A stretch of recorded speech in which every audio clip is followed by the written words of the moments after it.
The heart of Europe, a land of rolling hills, dense forests and fertile valleys. This was Gaul, home to a mosaic of Celtic tribes. Welcome to Cryptic Mystic Vault, where we dive deep into the hidden history of human civilization. From the icy peaks of the Alps to the sun-kissed shores of the Mediterranean, their presence resonated. These were not a unified people, but a collection of distinct tribes, each with its own character and territory. They stretched across what we now call France, Belgium, parts of Switzerland, and even into northern Italy. Names like the Arverni, the Helvetii, and the Belgae echoed through their lands. Fiercely independent, they lived by the sword and the seasons. Theirs was a world steeped in tradition, a vibrant tapestry of cultures woven from agriculture, warfare, and a deep reverence for the natural world. Iron Age technology fueled their advancements, crafting tools for both peace and war. Theirs was not a world of sprawling cities, but of fortified settlements and hilltop strongholds. Life revolved around the rhythms of nature, their beliefs entwined with the spirits of the forests and the power of the elements. These tribes, though independent, were bound by shared languages, customs, and a warrior ethos that placed a premium on courage and martial prowess. Skilled horsemen and fearsome warriors, they were a force to be reckoned with.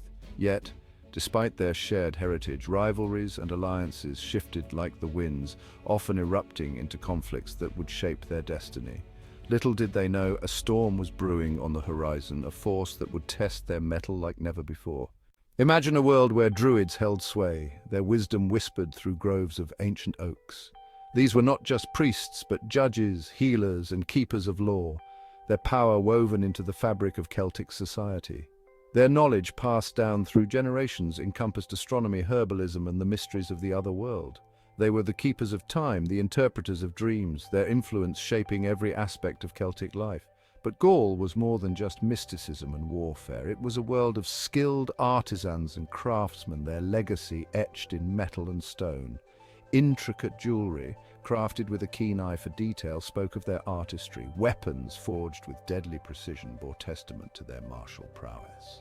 Their artistry extended beyond the practical, finding expression in elaborate talks, intricate carvings, and pottery adorned with swirling patterns that hinted at a deeper understanding of the cosmos. Trade flourished, connecting these tribes with the wider world. From the Mediterranean, they acquired wine, pottery, and luxury goods. Amber from the north, furs from the east, and tin from the distant shores of Britannia flowed along established trade routes, enriching their culture and connecting them to a vast network of exchange. These goods found their way into the hands of skilled artisans who transformed them into objects of both beauty and utility. Theirs was a world on the cusp of change, a vibrant tapestry of traditions, beliefs, and ambitions. However, the drums of war were beating louder, heralding the arrival of a new power on the horizon, a power that would test their resolve, their unity, and their very way of life, a power that would forever alter the fate of Gaul Rome. By the 1st century BCE, the Roman Republic had grown into a behemoth, its legions marching relentlessly across Europe. It was a time of ambition, expansion, and ruthless pragmatism. The Roman hunger for land, resources, and glory knew no bounds. The Senate, once a bastion of republican ideals, was now a viper's nest of competing generals and ambitious politicians, each vying for power and influence. Among them rose Gaius Julius Caesar, a cunning strategist, a ruthless politician, and a master of propaganda. He understood the power of image, of presenting himself as a bringer of civilization to the barbaric world. He coveted the riches of Gaul, the fertile lands, the strategic importance, and the glory that conquering such a formidable foe would bring. This was no mere military campaign. It was a calculated gamble to consolidate his power and etch his name in the annals of Roman history. Caesar's legions, hardened by years of warfare, were a force unlike any other. Disciplined, well-equipped, and ruthlessly efficient, they were the embodiment of Roman military might. Their tactics, honed over centuries of warfare, relied on discipline, organization, and a chilling disregard for casualties. They were the hammer to Caesar's ambition, the instrument of his will, ready to be unleashed upon the unsuspecting tribes of Gaul. Caesar knew that the Gauls, though fierce, were often divided. Their tribal rivalries, their shifting alliances, were weaknesses he could exploit. He would use their own internal divisions against them, turning their strength into a liability. He would conquer them piecemeal, tribe by tribe, until all of Gaul lay at his feet. The stage was set for a clash of civilizations, a conflict that would decide the fate of Gaul and leave an enduring mark on the course of history. The year was 58 BCE. The Roman legions, with Caesar at their head, crossed the Rubicon, not a river in Italy this time, but a metaphorical river in Gaul. This act of aggression ignited a conflict that would rage for nearly a decade. The Gallic Wars had begun. What started as a series of skirmishes escalated into a brutal war of attrition, a clash of cultures and military doctrines. Caesar, a master strategist, exploited the Gauls' internal divisions, turning their strength against them. He played tribes off against each other, forging alliances and breaking them as it suited his purpose. He combined brute force with cunning diplomacy, offering peace and prosperity to those who submitted, while unleashing the full fury of his legions on those who dared to resist. The Gauls, though fierce and courageous, were often outmaneuvered and outmatched. Their traditional methods of warfare, reliant on individual prowess and ferocious charges, proved no match for the disciplined ranks of the Roman legions. They fought with the fury of cornered wolves, defending their homelands with desperate courage. Battles raged across the Gallic countryside, leaving a trail of blood and destruction in their wake. The Battle of Bibracte saw Caesar's legions crush the Helvetii, a tribe seeking to migrate across Gaul.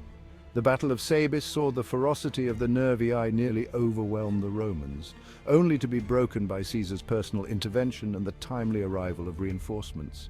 Each victory brought Caesar closer to his goal of total subjugation.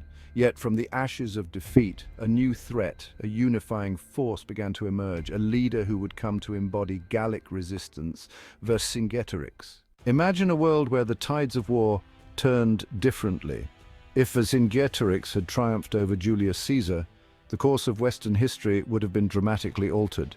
The Roman Empire's expansion into Gaul would have been halted, potentially preventing the spread of Roman culture, language, and infrastructure across Europe. Picture a fragmented Europe where diverse tribal cultures persisted longer, delaying the rise of centralized states.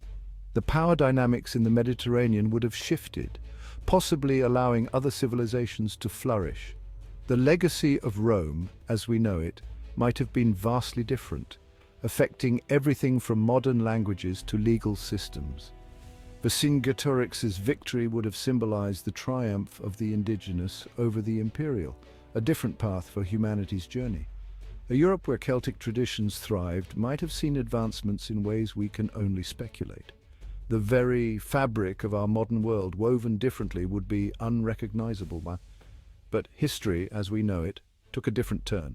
Caesar's victory laid the foundation for the Romanization of Gaul, shaping the continent's future. Yet the echoes of what might have been continue to intrigue and inspire, reminding us of the delicate balance on which history pivots. Don't forget to like, comment, share, and subscribe for more mind-blowing discoveries and thrilling adventures into the past.